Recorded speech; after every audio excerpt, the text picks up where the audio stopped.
This is the Next Bite of Life podcast, the place to be to hear personal stories from expats, digital nomads, and everybody else taking their next bite of life.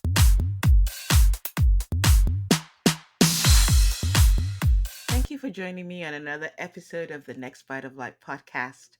My name is Cam, of course, and today I have Mytrae Meliana, and she is a very fascinating person to talk to, and I'm so eager to ask her a few questions today. So say hello to everyone, Mytrae. Hi, everyone. It's great to be here with you, Cam Cam. It's nice to have you. I'm so glad you were able to join us. So tell us, where are you right now? Right now, I'm in Oakland, California, which is in the San Francisco Bay Area. Nice.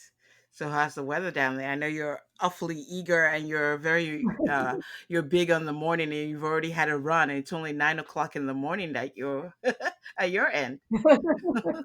It's beautiful. It's cool in the morning and it's a little misty. So I love this time of the morning, and then it gets really warm in the day. So it's a lovely time to, That's great. be up and have that. Great. So how long have you lived there? I've lived in the Bay Area since 2003. Okay. Yeah, Where were you before that? yeah. Before I was in the South Bay, and then I was in India for a few years. But I lived. I've gone back and forth from the U.S. My family immigrated to the U.S. when I was 16, and then somewhere in the middle of my life, I decided to live in India for about 7 years, and then moved back to California. And that Oh, was wow. great for me. Mind if I ask you which part of India? Bangalore, Ah, which is nice. in the Now south. that's a place I've never been to. I've been to New Delhi, but not Bangalore. Now, you said you mentioned that your family emigrated here from Bangalore when No, you were 16? we immigrated from Hyderabad, which is also in the south, but it's a state to the north of the state that Bangalore is in. Yeah. And we immigrated from there to North Carolina. So it was a Oh, wow. very, very big culture Yeah, shock. I could just imagine. At the age of 16, how did that feel? Like, what kind of experiences did you have there? Oh, I really felt probably like how somebody would feel if you went to Mars and it Yeah. was populated. I had grown up reading, I think, British books, storybooks, and so Yes. that was my version of the West, and Archie comics and Casper the Oh, Ghost. That was all my exposure. We me didn't have too. TV, so there was no, I had no idea. I had an aunt who lived in the U.S. and she just brought back lovely gifts every time, but that was it.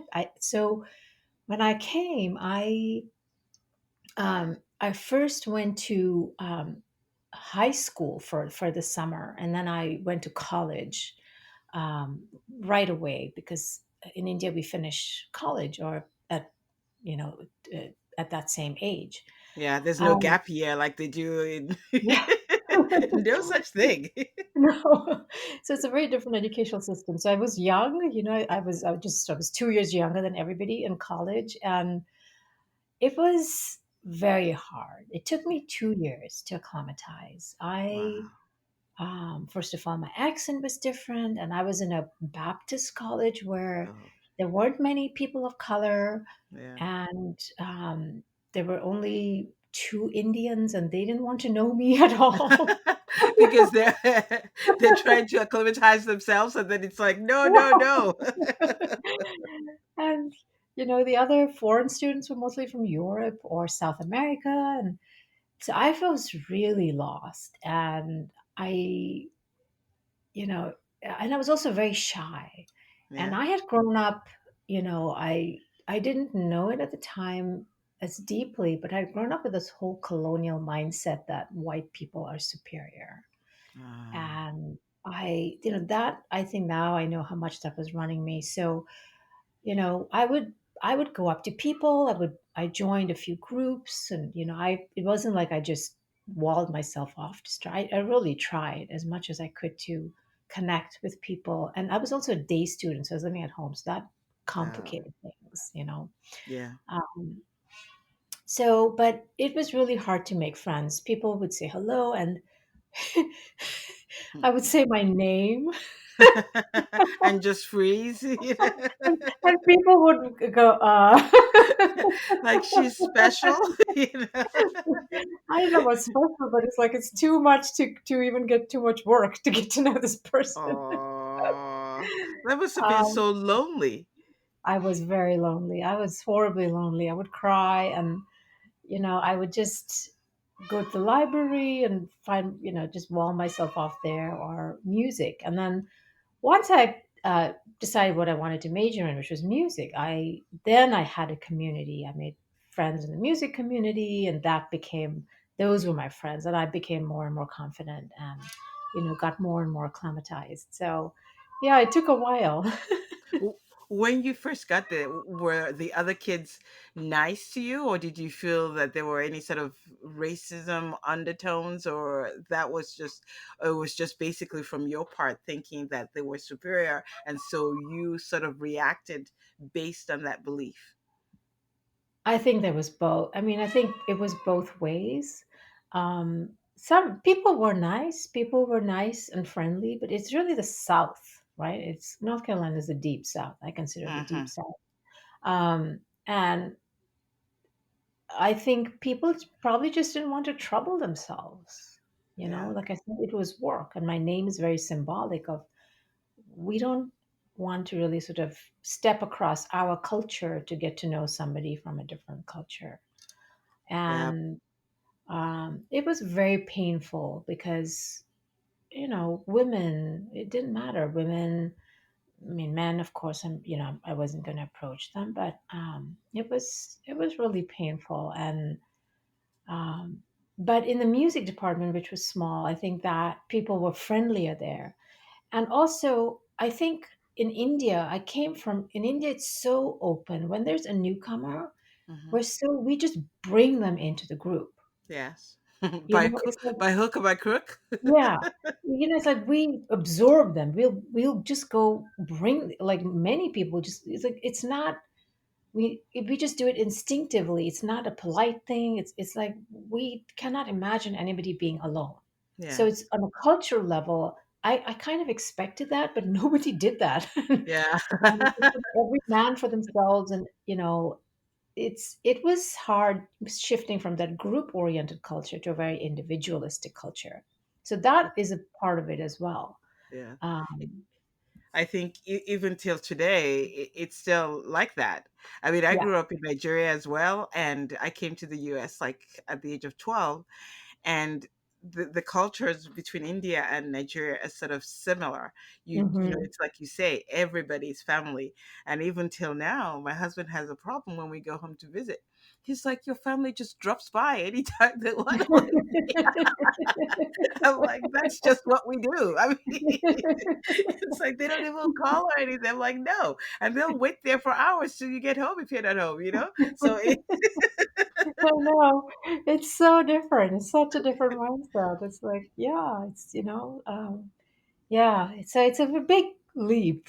yeah. Needless to say, it's a big, and I love that you've had that experience as well. Did you feel like, you know what, take me back home? I don't want to deal with this right now, or being in that music group really saved you, right? It did. It did. And music saved me. I mean, I studied music in India, but it was, I mean, to give you a picture there were times I would just go into a practice room, close the door, and play music, and I felt. You play the piano? I play the piano. Yes, Yes. yes, I'm a pianist. Yes, That's awesome. I would go. The music would touch me so deeply that I would cry. It was so beautiful, and I think I had what we call a musical awakening. It was my solace. It was my home, and it was a place I went to when I felt so alone and so not at home. Yeah. Um, yeah. So I really think it saved me. I had a wonderful teacher. The faculty were so sweet. And so that was my saving grace. And I'm really glad I had that. If I had not had that, I don't know how I would have. I mean, I'm sure I would have eventually adjusted. Made it through. Yeah, that's great. It's nice that you had something that Mhm. that really helped you. Now let me take you back. Let me take you back to India. Sorry, just a little bit more. Growing up, like the culture is more like they place men over women, right? And so Hmm. you Yeah. were expected to act a certain way. Do they had arranged a marriage for you? Is that true? Well, they certainly had that in mind. And it was expected, I it love was that. understood. It was in their minds, it's not even a conversation. It's just what was going to It was just a done deal. You were like, say what? Right? happen. How did you rebel against that? Oh, it's really, as I write about this in the book. Ever since I was a little girl, in India there's marriages practically every couple of weeks because the families are gigantic. Yeah. Um, and I remember Uh-huh. always thinking, I'm not going to have an arranged marriage. It was just something I knew, and I Yeah. didn't know how or what. But I just knew. And growing up in India, Yeah. also, we're very, as a woman, as a young, teenager and woman, there's just we're very innocent and naive, and the whole emphasis there is Yeah. don't look at a man, don't attract attention, don't. It's more about Yeah. don't. And you were like, I gotta. No, and in India I didn't, because it's there's also the thing of safety on the streets. It's you don't want to be attractive or be seen as seductive or attracting attention. It's always covering up and being with a group of women so that you're not doing Yeah. that. And here, and I wasn't and I went to in my later years, I went to girls' school and girls' college. So my family saw to it that there were not many opportunities to encounter the opposite sex. Um, but once I came here, I remember just being sort of so wide-eyed. I thought American men were so attractive. Their build was different, their physique was different, and there was a confidence and that individualism, which wasn't there so Yeah. much in India, was that sense of freedom and that sense of personal, um, I don't want to say power, but that personal self was, it was, Yeah. it was just, and not just for men, but for women, that of everything just was so attractive to me. And of course, I was not allowed to date, and that was while I was living at home. So I didn't even go there. I mean, yes, I was attracted to men, but nobody asked me. Well, maybe a couple of people asked me out in the 4 years, but I think people Yeah. really knew that I was, it was not allowed, and it was not Yeah. a door that I expected to open. But I always knew, and so the last 2 years of my undergraduate, as I came into my own sense of personal what I want, and being open to the freedoms that are available here to women that I did not even dream about, I started plotting for my own life. Now, I'm going to stop you right in the middle of that so I can tell everybody about your book. Now, you have a memoir out, and it's called Brown Skin Girl, an Indian American woman's magical journey from broken to beautiful. It's such an amazing title, and it gives you an idea of what you're going to read. And I got to tell you, reading the snippet of where you were like, at the airport and you got the phone call, and I was just like, oh my god, what is going to happen. I was like, praying that you were going to make it and be able to like fend for yourself and fight against this. So it's a wonderful book. Now tell us a little bit more about that. I just wanted to mention the Thank book, so you. please go ahead, and I'm sorry I No, thank you so interrupted much you. for checking it out and bringing talking about it. Yeah, so then music also. I ended up majoring in music. I wanted to, and my parents were very against it, and that was a huge battle. They wanted me to do either engineering or medicine or law. Doctor. There's only three options. Oh my God. Are you sure you're not Nigerian? Are you are you sure you're not Nigerian? But it's like medicine, like is that you want to do So it's the what? same for you? Oh my gosh. So Exactly. it is, Oh. it's crazy. So you were already I was fighting already them on fighting on that that front. front. And I knew I was just plotting. I was like, okay, when I go to graduate school, I just knew that it would be my break from them. And I just sort of had this vision. I'm going to create my own life. It's not going to be what they wanted, definitely not an arranged marriage. But I'm going to follow my Yeah. heart, which was music. And, just wherever I went. So I had a scholarship and I was paying everything. I was waitressing up, so financially I was independent in graduate school. And about a year into it, uh, a guy I had accompanied on the piano, he was taking voice lessons in my undergraduate school. And um, there was nothing there. I mean, we had a few conversations, and but there was no dating or anything. But he looked me up. He was passing. He came to visit a Oh. friend. He had come back from Europe, and Uh-huh. he had been traveling in Europe for about a year, and um, literally knocked on my door as I was teaching in my little music studio. And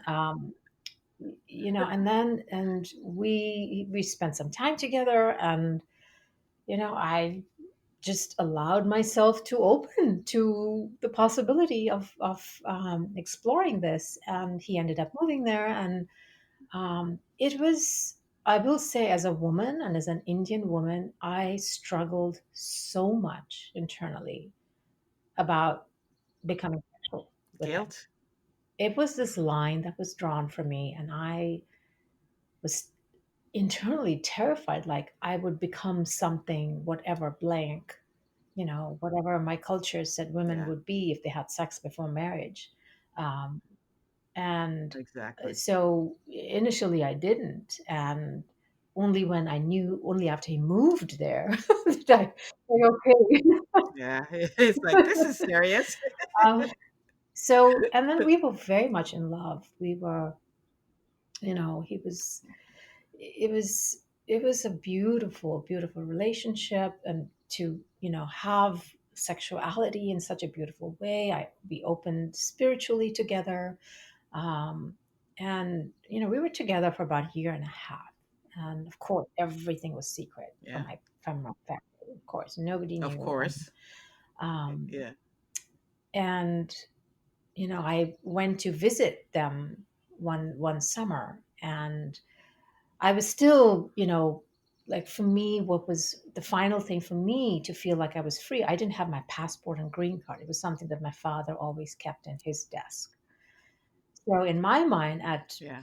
22, to me, that was the one thing I needed to be like legally free in my mind. Yeah. Now I know it Yeah. wasn't the case, but that'll just tell you how naive I was. So I went home that summer, and Yeah. I took the passport, my passport and green card, and um, put it in my suitcase. And I wrote a note to my boyfriend, and I popped it in the Yeah. mailbox outside the house. So 2 days later, I mean, suddenly my mother's in her bedroom a lot. She's on the phone a lot. And 2 days later, these two aunts show up from different parts of the country. They've flown in. And it's no Uh-oh. holiday. It's not Thanksgiving. It's not Uh-oh. Christmas. And so they take me out. Yeah. My two aunts take me out to a mall and saying they want to go shopping. And then they sit me down in the food court and they say, "We think it's time you got married."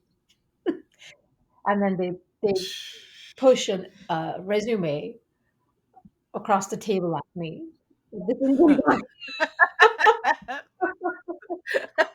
I I hope you did. pushed it right back. I said, "I got married resumes." It's like, thanks for no thanks. Right? And at this point, they're like, Right. she's crazy. Um, and then my aunt said, "Is it because of Evan?" And I was like, holy shit, Uh-oh. how did they know? I was terrified that they found out. But I just Yeah. played cool. I was like, no, it's not because of him. So we drove home in cold silence. And then when we go home, my mother has to talk to me. And her question is, Uh, did you sleep with him? Well, in that moment, I remember thinking, none of your this is business. my opportunity to take my own life, like to live my life and Yeah. own it. I'm not tired of this lying and Yeah. secret stuff. And this is me becoming an adult. So I said, yeah. Wrong answer. Wrong answer. So you can imagine the three women, their jaws, they just dropped and they gasped. And Oh, yeah. you know, and my mother said, well, that's it. You're going back to India for 3 months. And if you like him, then we'll bring you back. Uh-huh. And I said, but I have to go back to school and all of that. Sure. She said, no, we're going back tomorrow. Where we'll do that. And Wow. you can come back. You can call him. You can write to him. And this is just to see if you know, I mean, the way she put it, it was in this, there was like care about me, that was, and I was Hmm. very There's conflicted. cajoling tone, like, don't I was worry about it. conflicted, but I was also just terrified. In that moment, I also became a little girl Yes. filled with shame about Yes. now who I was at blame, Understandable. right? But my culture said I would be if I had sex before marriage. And I just became this little obedient, quiet Indian girl. So the Yeah. next day, and that's the scene with what you read in the airport. That's where they took me back to India. And once I was back there, they said I was never returning, and took my passport, my green card, my wallet, and essentially put me under house arrest in my grandparents' home for a year. No Wow. phone call. There was Wow. no internet at the time. No mail. No going out. That is just Yeah, insane. It's not surprising, yeah, but it's just insane because you think, yeah. you know, where we're at this day and age that it still happens with such frequency. Now, how were you, without giving anything away, because I think people should Hmm. definitely buy this book and read up on it. How you managed to get back and become your own person. I managed to escape. There's a lot of pressuring for an arranged marriage. It was, yeah, about a year after that, they let me out. And, I worked and always with a plan, somehow to be free, even if I had to stay in India. It was to get away, to live my life. To Yeah. live my life was, my motivation. That was what I wanted. Yeah. Yeah. So I did get away, and it was. I will say the trauma of that was huge. I don't think I even realized how huge it was. Um, to give you an indication, I could not play the piano. So it's like what was so beautiful and true to who I was. Um, I couldn't feel, and that is what trauma does. The body shuts down, the part of the soul leaves. And I didn't know. I didn't have any. I didn't even know what therapy was. So I lived for many years, kind of stumbling about and bumbling about. I mean, I could survive, um, you know, and had a job and all of that, but I wasn't me. You were just I was a shell existing. of who I was. Yeah, yeah. Now, there was nobody, of course, to look up to because you can't go to anybody in the family Mhm. because they're obviously against what you're trying to do. Yeah. There wasn't really any help. You're like in those days, the internet wasn't really there. You couldn't look up like who else has experienced something like this. So you must Mhm. have felt like quite alone and there was nobody to help you. Yeah. Now, I assume that, when you finally came back to the US, it took you a long time to start healing. How did you finally start healing? Well, they stayed here. My mother took me and was there for 3 months and came back. So it's not, they left me there and um, with my grandparents, my two old Mhm. grandparents. And I mean, there was family around, but nobody really checked in on me. It was kind of like, okay, this Ah, is the parents know best. And the story, I mean, mhm. there's so much. The story that was told was that I was on drugs and, which was Of course, not. It yeah. was just horrific, all to protect my so-called reputation, right? Yeah, of Um, course. yeah, so no, it was quite the escape, and many years of what I would call numbness of just surviving but not living. Getting through. I had a job, and yes, but I also there was so much fear, and I think we hear about kidnappings and abductions when it's a person you don't know, right? Yeah, Like yeah, somebody's abducted, or that kind of. But when it's your own family, it does a number on you, of and course. it created such an internal conflict of, do I choose me or do I choose them? And that, as an immigrant, as an Indian Yeah. American immigrant, Of course, it might have been easier just to choose them, just so you can just, but you obviously you're a fighter. You chose yourself because right, ultimately you have right, to make yourself happy. absolutely, absolutely, and that is the only way to live, no matter what the culture, the religion, and all of that. Yeah. When you started to heal, like, did you go from India back to California, or did you go back to North Carolina? Where did you land? Yeah, no, then I ended up marrying an Indian man, and it was Not all arranged though, was it? not arranged though, but let's say not ideal. Yeah. And I was still in the trauma. I was bumbling. Like I said, I was just fumbling and didn't know So up from you were still trying to please them. So it was like a I was. halfway, trying to Yeah, please them and trying to please you. right, right. It was. Wow. And living in Yeah. fear and shame. That shame was so deep in me that um, I had no idea, Yeah. Yeah. So I was being the good girl. I played the good daughter and the good Indian wife for many Yeah. years. Yeah. And then something broke. The marriage was emotionally abusive, and it just kept increasing over years. And um, finally got physically abusive, and my parents were like, no, you have to stay because marriage is Ugh, your spirituality, and I was like, at what point does the exactly. line at what point? And then Yeah. I questioned everything, the Yeah. family, the culture, the religion, and I said, I'm walking, I have to leave it all to Yeah. find myself, because everything that I'd read was against a woman even divorcing. you Yeah. know Yeah. Exactly. It's wow. yeah, But you have to save your sanity. And I yeah, know it must have been really, really hard because, they don't expect you. I mean, divorce is like, it doesn't even exist? yeah, Ugh. right. Yeah, there was only one woman in my family of hundreds who'd been divorced, and she was not really accepted, and so this is new ground for me, and I think this is what immigrants experience. It's like we create new lives, we create new trails, Yeah. we're path breakers, we create new ways for ourselves, and somehow when I decided to leave in the midst of all that, I there's all these music people from my past life started just coming into my life, and got reconnected with my music teacher and music friends, and I just knew I had to go back to school to become a therapist. I don't know how. I'd never been in therapy before, but there was something about it that drew me, and it was an extraordinary period of healing because the school was very experiential. It's like we had to work on ourselves as a way of learning to be a good therapist, and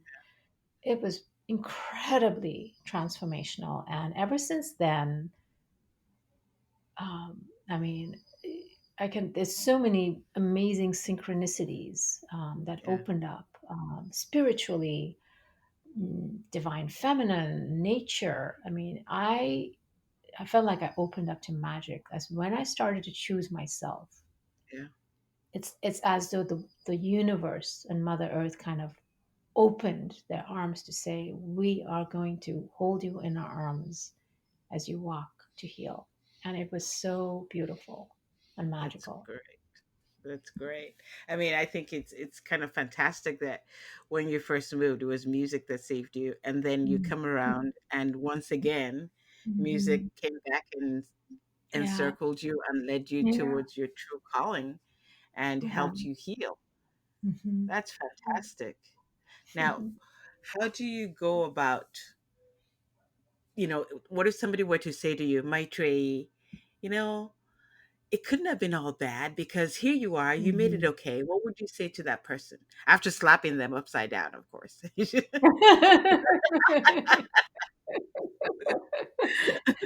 It's like you turned out okay, and people will say that too, And I did, but a lot of that is my healing work. A lot of I think people who don't do the healing will say, "You're okay, get over it," kind of thing, Yeah, right? I mean, I received that message a lot. You have a job, you have a home. What's the problem here? And then the slap is necessary. But yes, having done the healing work, I come at it from a very different place of, yes, it was probably something my soul chose coming in.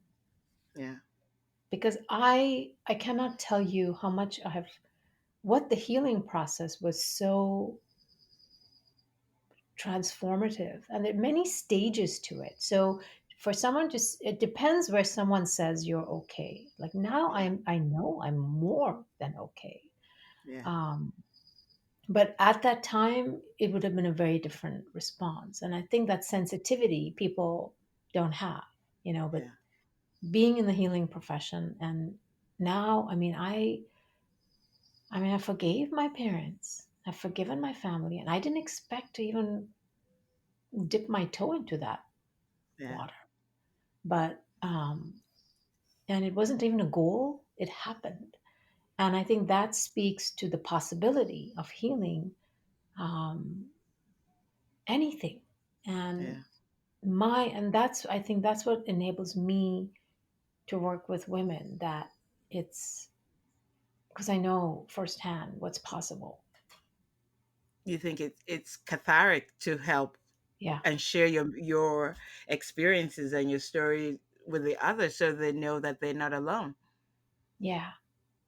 That was the main reason I wrote it. It was not like, this is my story. This is for women, especially women of color, women from patriarchal cultures like India, to know that there's so much, they are so much more, and Oh, I that like that. Yeah, they are they so much are so more. much more, and that you know there is so much possibly outside the culture, because in India there's always this stay within the culture, and our culture is best, and it's kind of almost a cultural superiority. Yeah, Um, and but this world of psychology is a Western world, and I feel so grateful to have had both worlds, right? yeah, Because I can draw what I want, but to also to show, I mean, that was in my heart, to show Indian women that there's healing. And again, not Indian women, but anybody who's had any kind of trauma, you yeah, know, that healing is possible. We'll have to do the work, but it's possible. And it can be a beautiful, magical journey. And it is a path of dignity, yes, and a reclaiming and a redefining of who you are as a woman. yes. Because we all get these stories. This is what you are, and this is who you can be as a woman. But no, there's so much more. Yeah, We need to female work. empowerment. I Exactly. think it's so great. Once you get to know yourself, you can go out and say, you know what? This is not what I want.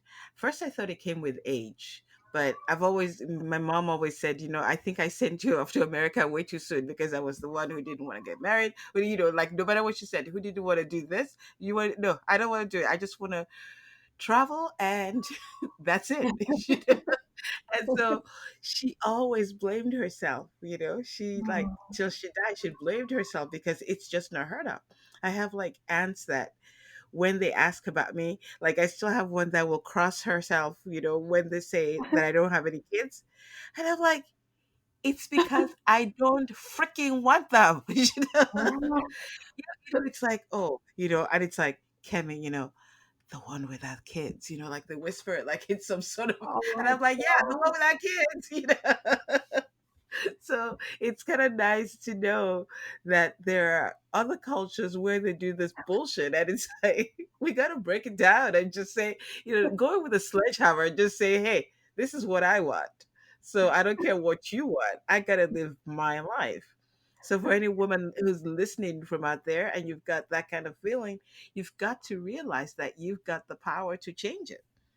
And Yeah. people like Mytrae, is a great place to start. And you, I mean, I love that you shared that. I love that you're a fighter and a rebel and have, created your own way. Yeah. Yeah, I didn't even realize I was doing that. I was just like, but I just don't. It's just stubbornness. I just don't listen. So it wasn't like I set out to do it at Right. all. It's So you. now I will. I will definitely leave my trays information on the Next Bite of Life blog post that goes with this. I'll give you the name of the book and how to contact her. Now, I will leave you with one last question, my tree. I'm sorry I told you it was going to be about 20 minutes or so, but we just went a little bit over. Is there anything you want to share with the audience? Advice for somebody who might be going through this, um, how they can plan their own escape or Mhm. whatnot? Is there anything you would like to leave us with? Yeah, thank you. That's such a great question. Um, choose you. Choose you Damn. always first, regardless of, you know, if there's any conflict with or difference, or you're not feeling honored or respected or valued by those around you. Tradition can be old, Yes. but we are the living current. You are the living current embodiment of that, and choose you at every step, whatever that is for you. And I will say that when you choose yourself, magic happens, that the path gets created. Mother Earth herself will create a path for you, and you are so supported. Support will come to you in ways that you cannot imagine. But it takes that act of you choosing you, because only you can do that. That's very great advice. And you can find Mytrae on mytraemeliana.com. And once again, her book is called Brown Skin Girl, an Indian American woman's magical journey from broken to beautiful. Gotta remember, if she can do it, so can you. Thank you so much for joining me today, Mytrae. It's been wonderful and enlightening to say the least. I loved it. I loved it too, Kim Kim. It's been such a pleasure to know you and meet you this way. Thank you, everybody. We'll see you on the next episode. Bye.